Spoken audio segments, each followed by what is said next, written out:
2030 global power का नक्शा पूरी तरह से बदल चुका है। मुख्य धारा की हर भविष्यवाणी गलत साबित हुई है। एआई की दुनिया पर राज करने वालों के जो चेहरे सामने आ रहे हैं, वो उस नैरेटिव को पूरी तरह ध्वस्त कर देते हैं जो अब तक हमें बेचा गया था। पर्दे के पीछे की सच्चाई कुछ और ही है। दुनिया का ध्यान अमेरिका और चीन की आपसी लड़ाई पर टिका है, लेकिन ये सिर्फ एक भटकाव है। वॉशिंगटन और बीजिंग जब वर्चस्व की जंग में उलझे हैं, ठीक उसी वक्त बिल्कुल नई ताकतों का एक समूह इस पूरे गेम का कंट्रोल अपने हाथों में ले चुका है। भारत, सऊदी अरब और यूएई, ये कोई साइड प्लेयर्स नहीं है, यही नई हकीकत है। एआई का युद्ध सिर्फ सिलिकॉन वैली के कोडर्स नहीं जीत सकते।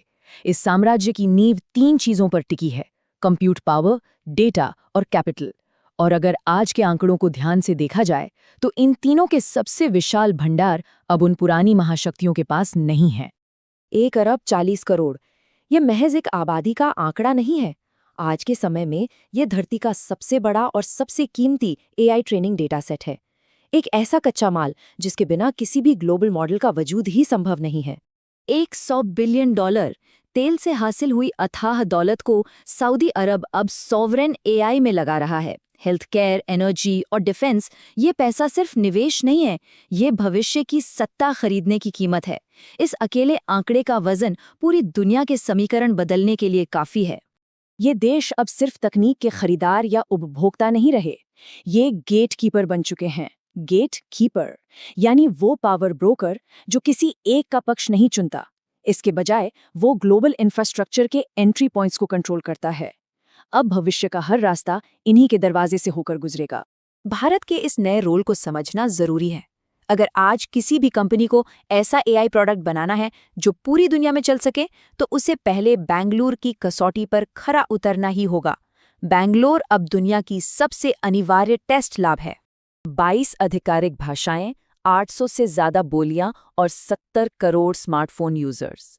ये कोई साधारण बाजार नहीं है, ये जटिलता का चरम है।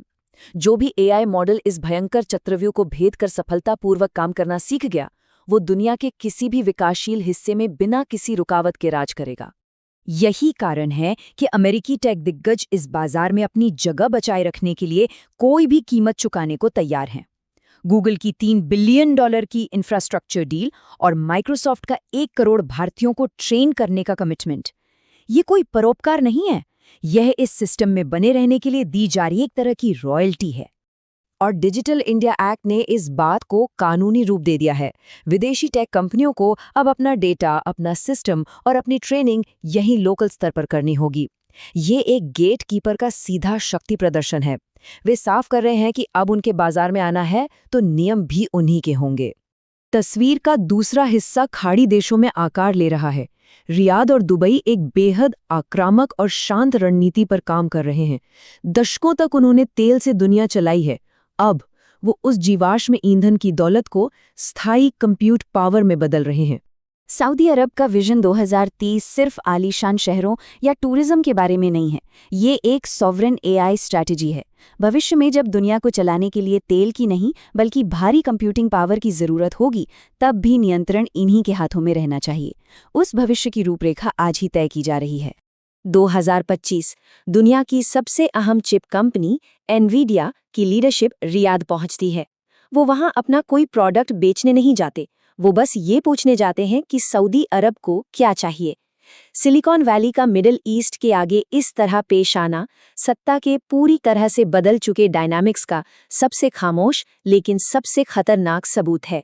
यूएई की कुल आबादी महज 1 करोड़ है, लेकिन ग्लोबल आर्टिफिशियल इंटेलिजेंस की रेस में इनका प्रभाव इतना है जैसे ये 50 करोड़ की आबादी वाला कोई विशाल महाद्वीप हो।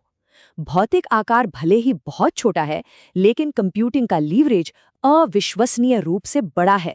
अबू धाबी में तैयार हुआ open source model falcon LLM, ये पहले ही ग्लोबल बेंचमार्क्स पर अमेरिकी और चीनी मॉडल्स को पीछे छोड़ चुका है। वो अब किसी के आमंत्रण का इंतजार नहीं कर रहे हैं, उन्होंने अपनी टेबल खुद तैयार कर ली है और अब पूरी दुनिया को उनके बनाए नियमों के हिसाब से खेलना होगा। अगर इसे एक बड़े नजरिए से देखा जाए तो ये कोई नई घटना नहीं है। प्राचीन व्यापारिक रास्ते एक बार फिर से जिंदा हो रहे हैं, बस इस बार ये सिल्क रूट विशाल डेटा और कैपिटल कॉरिडोर्स के रूप में वापस आ रहे हैं। 1000 सालों तक मिडिल ईस्ट और दक्षिण एशिया दुनिया के व्यापार का कोई किनारा नहीं थे। वे दुनिया का केंद्र थे। आज बिल्कुल वही ऐतिहासिक पैटर्न दोहराया जा रहा है। शक्ति अपने मूल केंद्र की ओर वापस लौट रही है। एक गहरी विडंबना देखिए, सिलिकॉन वैली की जो टेक कंपनियां पूरी दुनिया की इंडस्ट्रीज को अपनी तकनीक से डिसरप्ट करने के लिए जानी जाती थीं, आज वो खुद इन संप्रभु देशों के भूगोल के आगे पूरी तरह से डिसरप्ट हो रही हैं। उन्हें झुकना पड़ रहा है। सत्ता का ये अभूतपूर्व हस्तांतरण बिना किसी कीमत के नहीं हो रहा।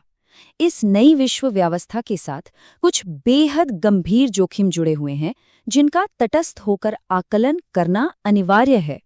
जोखिमों की लिस्ट बिल्कुल स्पष्ट है।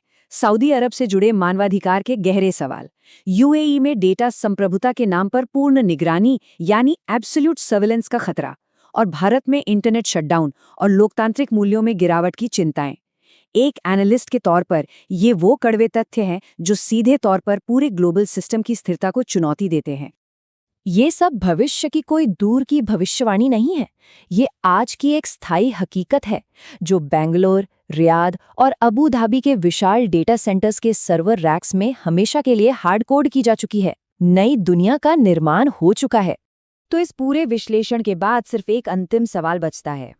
सवाल अब ये नहीं है कि इस एआई वॉर में कौन जीतेगा। सवाल ये है कि जिन नई ताकतों के हाथों में ये अभूतपूर्व कंट्रोल आ चुका है, वो आखिरकार किस तरह की एआई दुनिया का निर्माण करेंगी।